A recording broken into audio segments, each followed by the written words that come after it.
U rikthejmë studio dashur, ku do vazhdojmë bisedën me një muzikologe që kam të ftuar sot, kam kënaqësinë ta kem në emision, Nora Bajramin. Përshëndetje Nora, sot do diskutojmë për rolin e muzikës në edukimin e fëmijëve, ndikimin e saj dhe po ashtu dhe ndërlidhjen e këtyre dy javëve. Falenderoj shumë që ke gjetë kohë dhe mos i tjerë sot me ne.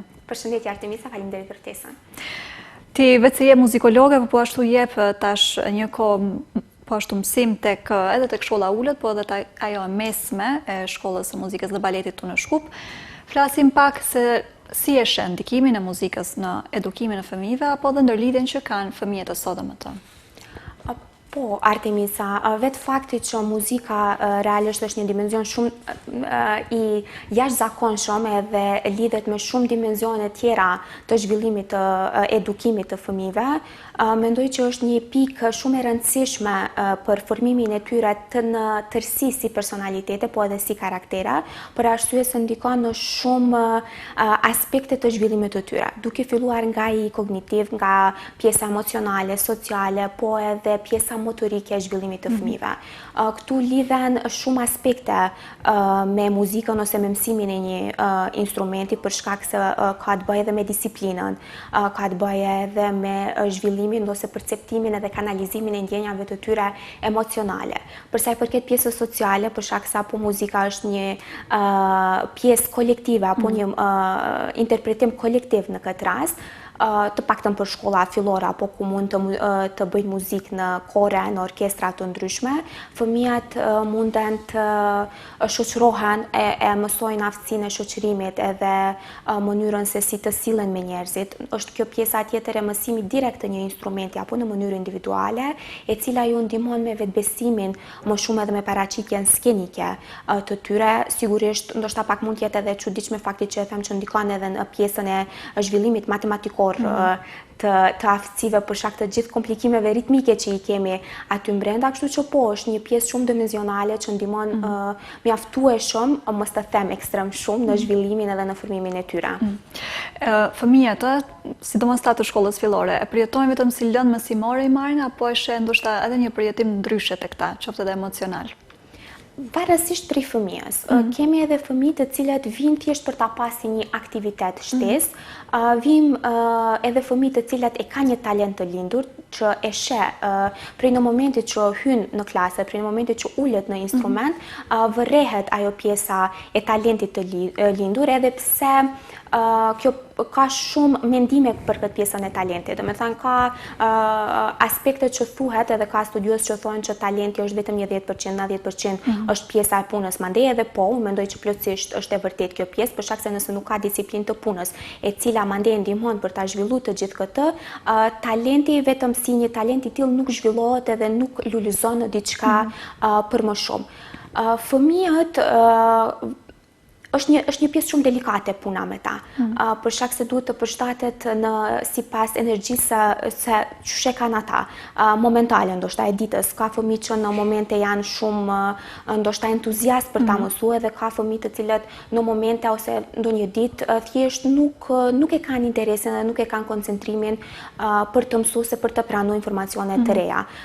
Për atë ndoshta prindrit i bin me një dëshirë për të mësuar se për të bërë diçka më shumë, po që jo gjithmonë del në atë mendimin se si ata e kanë planifikuar. Kjo pjesa, le të themi, të mos qenurit në disponim, apo të mos jesh në ditët tua më të mira për të mësuar diçka të re, thua varet vetëm nga fakti pse janë fëmijë, apo mund të flasim edhe tek shkollat e mesme për shembull, sepse është arti muzikor i tillë që shpesh nganjëherë e krijon një lidhje më bindëse me të, dhe nganjëherë një ditë thjesht nuk e pranon shumë thjesht, shumë lehtë.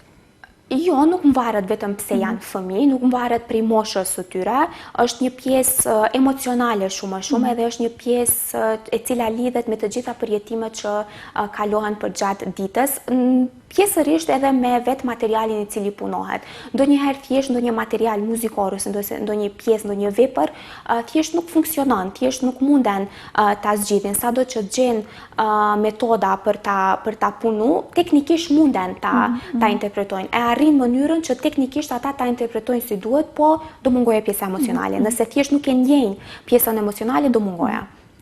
Shtjellojmë pak më në detaje, sepse përmendën në fillim disa aspekte ku ndihmon muzika dhe ku ndikon roli i saj. pak më në detaje nëse mundemi se pse është aq e rëndësishme, qoftë për fëmijët, po edhe për ne të rriturit. Po nisem prej kësaj pjesës sociale më shumë, për shkak se të gjithë e shohin si pikë e parë muzikën si diçka argëtuese, që është e tillë, po përveç kësaj ka edhe shumë benefite tjera të cilat ajo e sjell. Pjesën sociale do e kisha këshilluar më shumë për prindrit e rinj, të cilat i kanë fëmijët në këtë moshën, të themi 6-7 vjeçare, t'i dërgojnë fëmijët për ta mësuar një instrument muzikor. Ata fëmijë të cilët janë më të mbyllur kanë me arrit me kohë, me mësimin e një instrumenti ose me këndimin në një kor, pjesëmarrjen e tyre në një kor, kanë me arrit me kohë që të zbërthehen më shumë, të krijojnë komunikim më shumë. Këtu e theksoj edhe faktin që do ju ndihmojë më shumë edhe në shqiptimin dhe në artikulimin e fjalëve, vetë këndimi edhe pjesa ritmike e cila punohet tek këngët, tek instrumentet, po është edhe pjesa motorike, lëvizja mes duarve dhe mes syve në momentin e interpretimit në një instrument. Edhe koordinimi po është. Edhe koordinimi po, edhe koordinimi fizik është këtu. Është, ju thash edhe pak më herët, është edhe pjesa kognitive, këtu është edhe memoria, memorizimi, që luan një rol shumë të rëndësishëm në atë formimin e një muzikanti ose një artisti në këtë rast, për shkak se zhvillon memorien në maksimum. Mësimi i një instrumenti e zhvillon memorien në maksimum. Po përmend moshën 6-7 vjeçare, e cila është pak a shumë mosha ku fëmijët pranohen në shkolla, po hapet konkursi. Gjithsesi, është e parapëlqyeshme edhe në moshë më të re të nis vetë se rrugtimi i tyre apo afrimiteti i tyre me muzikën?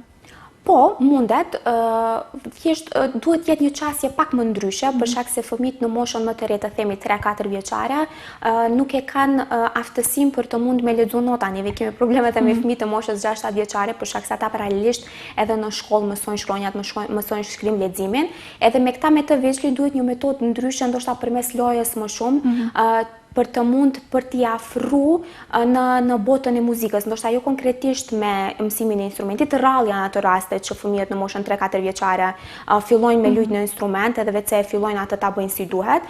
Tek neve janë shumë më të rralla, ndoshta në botën jashtë kemi parë raste ashtu më të çuditshme, po që po munden të fillojnë. Ndodh kjo nga ndonjë arsye apo është prapë kthem te ajo që thash pak më herët, është talenti, është diçka që është e lindur. Edhe pse kohëve të fundit, sidomos në Shkup, ka qerdhe muzikore ta quaj kështu, po të cilat janë në gjuhën maqedone, që krijojnë workshops të tilla për të mund fëmijët për argëtim më shumë ose për socializim edhe për t'i fut, e them prapë në botën e muzikës. Si e shohim pasi je muzikologe, vetë se para shumë e ke atrethin tënë, ke parë, ke studiuar me fëmijë, po ashtu jep mësim të shkolla ulët, po edhe tek e mesme, si e shohim marrëdhënien me muzikën ndër vite? Kohëve të fundit ka ndryshuar për të mirë, mund të them, sidomos tek shkolla e ulët. Për shkak se interesimi është shumë më i madh për shkollën e ulët, po flas gjithmonë për shkollën e ulët në Shkup të muzikës. Kemi fëmijë në numër të shumtë në numër që regjistrohen edhe interesimi i tyre është për instrumente të ndryshme, duke filluar prej piano, që është interesimi më i madh. Mandej është violina, është klarineta, është flauta edhe gitara. Për fat të keq, numri i këtyre fëmijëve të cilat vazhdojnë shkollimin në shkollën e mesme është i pakët. Është shumë pak fëmijë regjistrohen në shkollën e mesme të muzikës, edhe shumë pak prej tyre vazhdojnë rrugtimin e tyre si interpretues në ndonjë instrument të caktuar. Numri i fëmijëve që regjistrohen si muzician teoretician është pak ndoshta më i madh se sa i këtyre të tjerëve. Kjo ndodh për shumë arsye në fakt. Mungesa e punësimeve ndoshta tutja ose ajo pjesa e perspektivës që ata e shohin veten, edhe nëse e mendojnë këtë, e mendojnë diku jashtë, nuk është që e mendojnë këtu në vend tek neve. Sepse nuk ka shumë mundësi zhvillimi. Nuk ka shumë mundësi zhvillimi. Mandej numri fillon vetëm se duke u reduktuar. Edhe ata që regjistrohen në shkollën e mesme të muzikës, është ende më i pak numri atyre që mandej vazhdojnë në fakultet ta studiojnë të njëjtën. Deri në diplomim akoma dhe përgjysmohet ndoshta po. Absolutisht po. Gjithsesi, përveç sepse rekomandohet apo jo që çdo fëmijë e ka në plan të vazhdojë tutje apo jo të mësojë një instrument apo të mirret sa do pak me muzikën, ndoshta edhe të fillojë shkollën e ulët të muzikës, që ta ketë këtë afrimitetin në muzikën për shkak se zhvillon trurin dhe çdo gjë që përmendëm apo jo. Po. Domethënë nuk është me patjetër që ai të mendojë të vazhdojë tutje apo të dëshirojë të bëhet një profesionist, një muzikant profesionist, por të paktën të ketë një nivel njohurie për benefitet e tyre. Absolutisht, unë e përkraj shumë këtë që e theti edhe insistoj në këtë që e theti, që shumë fëmijë të regjistrohen, jo konkretisht ndoshta te shkolla e muzikës tani mos të vjen sikur, po i detyroj që të regjistrohen te shkolla e muzikës, po të nisin ta mësojnë një instrument. Ndoshta edhe vetë. Edhe vetë ekziston mundësia që të munden edhe autodidakt të bëhen, që të munden ta mësojnë instrumentin, në këtë rast pianon ose gitarën, instrumentet tjera janë pak më të rënda ashtu për të mund me u mësu, edhe pse pjesa teknike do jetë shumë më e dobët nëse vetë se nuk punojnë me një mentor të themi, po që ndihmon shumë mandej edhe në formimin e tyre për të pas një kulturë më të gjerë, jo vetëm në aspektin muzikor, për të pas një shije më të rafinuar muzikore, për shkak se e shohim se çka na servohet neve në ditët e sotshme, çfarë lloj muzike dëgjojnë adoleshentët të themi sot, ndoshta nëse niset të punohet në këtë kahje prej kur ata janë fëmijë, në pjesën kur ata do rriten, ata do jenë në gjendje vetë ta bëjnë një klasifikim se çka është e mirë dhe çka është e keqe. Sepse shpesh te kjo pjesa ndëgjojmë thonë është punë shihesh, por gjithsesi nuk është vetëm punë shihesh, janë ca kritera apo jo, si çfarë bën një muzikë, le të themi, tamam siç duhet për të ndëgjuar. Sigurisht që është ashtu, edhe pse kjo pjesë është ashtu shumë delikate për ta diskutuar, varësisht prej personave të cilat i ke përballë për ta diskutuar, se puna e shijes edhe puna e muzikës së mirë të shkruar, apo mënyra se si është e shkruar, se si është e kompozuar, edhe pjesa e shijes janë dy gjëra komplet të ndryshme që ndoshta kërkojnë edhe përballje në aspektin filozofik, social dhe gjithçka në debate të ndryshme, që argumentimi i tyre duhet të jetë mjaftueshëm i bindshëm për të mund me e kuptu. Po të paktën si një tingull mos jetë ashtu një masë e rënd për rrethin, të mundet ti kompletoje si persona, ashtu ta ke një shije më të rafinuar. Sepse muzika ha pastaj edhe kulturën dhe shumë botë rreth tyre, apo jo? Po. Me muzikë lidhje gjithçka. Tani neve këtu muzikën e kemi prezente në çdo aspekt të jetës, duke filluar në një film, në një reklam televizive, ndoshta rrugës, në radio, në gjithçka muzika është prezente në një lloj forme. Mos të shkoj deri tek këto ekstreme të kthehem tek thelbi. Çdo gjë që dëgjojmë është tingull. Kështu që mendoj kjo është mjaftueshëm për ta definuar krejt këtë mendimin që e thash deri tash. Përmendë faktin që po na servire çdo lloj, le të themi, muzike, ndoshta edhe nuk i quajmë gjitha, po sidoqoftë, por prap evente që na servirin apo na sjellin muzikë të mirëfillt nuk na mungojnë. Gjithsesi si e kemi interesimin rreth tyre? Interesimi është mesatar, ta themi kështu, për shkak se institucionet në këtë rast, kemi Filharmoninë edhe Operën dhe Baletin si dy institucionet kryesore të muzikës klasike në vend, pandej kemi edhe institucione tjera në aspektin e muzikës folklorike, ta quajmë, që janë instrumente, që janë, institucione të ndryshme të shumta varësisht prej etniteteve që i kemi prezente neve këtu. Filharmonia dhe Opera dhe Baleti kanë koncerte të cilat paraqiten me rregull. Fillon sezona, tani fillon në të dyat. Në Filharmoni fillon nesër sezona, tek Opera dhe Baleti fillon të premten sezona e re. Janë koncerte të cilat janë çdo javë që paraqiten. Interesimit ose të themi publiku shqiptar në këto institucione që shkon të ndjej këto koncerte është i vogël në numër. Është shumë i vogël, të paktën tek Filharmonia është thjesht rrethi i muzikantëve që jemi të kohën, profesionistët e fushës që shkojnë prezent, ta ndëgjojnë, numri tjetër është shumë më i vogël. Po flasim për fëmijë apo të rritur të rinj nuk i kemi. Të rritur. Kryesisht po flasim për të rritur, për shkak se koncertet për fëmijë janë koncerte të veçanta që i përfshin në programet e tyre, edhe Filharmonia dhe Opera dhe Baleti. Tek Opera dhe Baleti paraqiten balete për fëmijë, ndërsa tek Filharmonia ka koncerte për fëmijë me animacione të ndryshme që i bëjnë ndoshta të themi 2 herë gjatë sezonës ose gjatë vitit. Këto zakonisht janë të organizuara, organizojnë shkollat edhe i dërgojnë. Interesimi prej pjesës shqiptarëve, aq sa kam arrit unë ta shoh dhe ta vlerësoj, është i pakët. Po diskutojmë për faktin se si ndikon muzika apo mësimi një instrumenti, mësimi i lëndëve të tjera, sepse ka shumë apo pjesëmarrja në kor, apo të qenurit pjesë në një ansambli të vogël, gjë shumë rëndësi për zhvillimin e fëmijëve, qofshin ata me plane për të bërë profesionistë apo në shkolla profesioniste të muzikës, apo thjesht autodidakt ose thjesht ardashës të muzikës. Gjithsesi, besoj që edhe përcjellja e eventeve, ndëgjimi i muzikës së mirëfillte dhe ndjekja e këtyre institucioneve apo koncerteve dhe festivaleve të mirëfillta kontribuojnë apo jo në zhvillimin e fëmijëve dhe këtyre, le të themi, të rriturve të rinj në moshë adoleshentëve. Sigurisht, kjo është ashtu. Këtu dua ta ndëlidhe edhe faktin që ndoshta do të ndikoj më shumë edhe mësimi i një instrumenti, pra po kthehem te mësimi i instrumentit, që ndoshta me një lloj mënyre ka më qenë edhe leitmotivi i kësaj bisede sot, ndoshta mësimi i një instrumenti ka me nxit kurrështjen për të ndjek evente të tilla apo koncerte të tilla, shfaqje të tilla. Të çfarë do lloj zhanri muzikor të jenë ato, pavarësisht a janë muzikë klasike apo janë opera dhe balet apo është koncerte të shoqërive kulturore, artistike dhe folklorike. Sepse mos duket që po flasim vetëm për muzikën klasike, ne po flasim për çdo për muzikën në përgjithësi, po. Për muzikën në përgjithësi, varësisht prej dëshirës edhe preferencave që ato kanë, gjithsecili në periudhën që vetëse kur nisin të rriten fëmijët, ata vetë do e kanalizojnë edhe do e kategorizojnë shijen e tyre. Do e rafinojnë dëshirën që ata kanë. Do jenë ndjekës të muzikës jazz, do jenë ndjekës të muzikës pop, apo do e pëlqejnë muzikën klasike.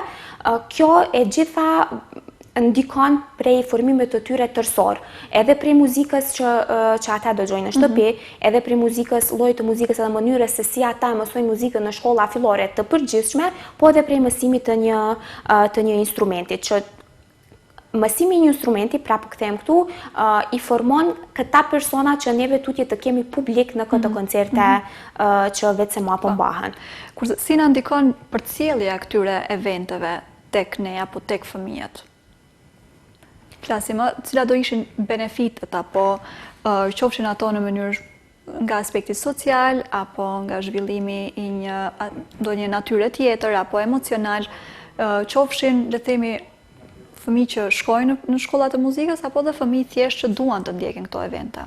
Mendoj që benefiti më i madh në këtë pikë do ishte thjesht formimi i një shije më të mirë kulturore, edhe persona me një kulturë më të gjerë, edhe me informacione më të gjera, që do janë më mendje hapur, nuk do janë të fiksuar thjesht në një ide, po do kenë mundësi për të pa shumë, edhe për të ditë, për të vlerësuar se cili koncert vlen edhe cili koncert nuk vlen, se kemi kohëve të fundit edhe koncerte të cilat ndoshta edhe nuk vlen të ndëgjohen, pa keq kuptime. Po e kuptojmë në rëndësinë e gjithë kësaj që folëm, domethënë mësimin e një instrumenti apo prindërit e kuptojnë pak a shumë sepse ti vetë se je në këto rrjedha, ke kontakt me ta, po ashtu dhe vetë si muzikologe e sheh pak a shumë rrethin, e kupton rëndësinë e mësimit e një instrumenti apo afrimitetit të fëmijëve të tyre me kulturën, me artin në përgjithësi apo dhe me ndjekjen e eventeve të ndryshme.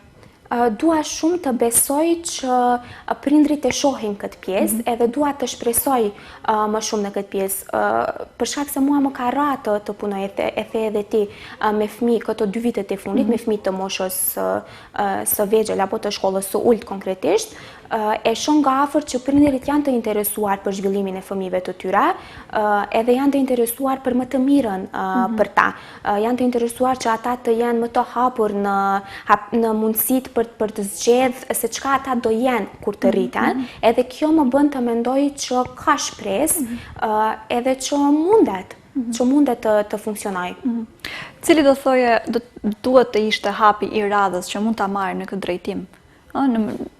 Për të zhvilluar tutje, apo për që të përmirësohemi në këtë drejtim, të gjithë ne, apo edhe komuniteti i ardashës në lidhje me këtë temë?